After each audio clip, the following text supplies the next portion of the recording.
une découverte extraordinaire révèle qu'elle n'était pas construite avec 200 000 ouvriers ou des extraterrestres. Selon les archéologues, les pierres taillées viennent des carrières toutes proches, tirées sur des traîneaux, hissées sur des énormes rampes et ajustées par une armée de travailleurs. Hisser du sol un bloc de 30 tonnes requiert la force d'au moins 1200 hommes. Ils auraient construit une rampe, droite ou circulaire, de plus d'1 kilomètre de long, qui demande plus de matériaux que la pyramide elle-même. Et ils finissaient dans une sorte d'embouteillage jusqu'à ce que chaque bloc soit en position. Or, des récentes études scientifiques ont découvert la présence d'éléments artificiels dans les pierres des pyramides. Ils trouvèrent les traces d'une réaction chimique, plus précisément une géosynthèse, c'est-à-dire la fabrication de minéraux par la chimie. Ainsi, les Égyptiens ont construit les pyramides en utilisant une pierre artificielle, parfaitement identique à une pierre naturelle. Les blocs de calcaire ont été moulés sur place. Un chercheur français, le professeur Joseph Davidovits, chimiste, expert en géopolymères et en ciment ancien, a résolu l'énigme.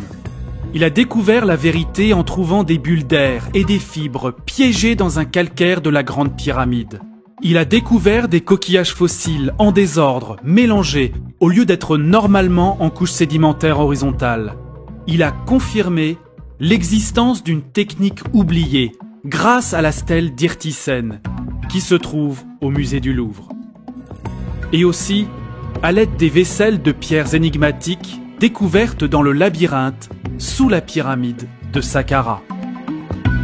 Le mystère est finalement élucidé lorsqu'il découvre des hiéroglyphes sur une ancienne stèle de l'île de Séhel, près d'Assouan, au milieu du Nil. Elle contient la formule chimique utilisée par le grand prêtre Imhotep pour créer les pierres de la première pyramide de l'histoire, la pyramide à degrés de Saqqara. En utilisant cette formule et cette technologie de pierre aricate, professeur Davidovits a reproduit plusieurs blocs de calcaire dans son laboratoire à Saint-Quentin, en Picardie. Il ressemble exactement à un calcaire naturel. Le grand Imhotep, l'alchimiste, maître architecte du pharaon Djoser, fabriqua les blocs de pierre et bâtit la première pyramide de Saqqara. Il inventa la technologie de pierre aricate. Et voici comment. À proximité des pyramides, des réservoirs ont été creusés dans le calcaire tendre le long du Nil, formant des bassins pour produire du béton calcaire. Les ouvriers commencent par désagréger la pierre friable avec de l'eau venant du Nil. Ils inondent les canaux pour former une boue avec de l'argile. Ensuite, du carbonate de sodium, appelé sel natron, est versé. Ce sel est une substance très réactive. Il est mélangé à de la cendre, riche en oxyde de calcium venant de palmiers brûlés. Quand elle est ajoutée à l'eau, la mixture forme de la soude caustique qui va provoquer une puissante réaction chimique. Puis les ouvriers ajoutent plus de gravats de calcaire et un autre sel, le chlorure de magnésium, appelé carnalite, pour baisser le pH. Après évaporation de l'eau, le béton est prêt. La pâte de calcaire est ramassée dans des paniers pour être transportée vers les pyramides. Les fouilles archéologiques ont montré que seulement 2500 personnes ont travaillé sur le chantier. En fait, la théorie de la pierre réagglomérée n'a pas besoin de plus d'ouvriers.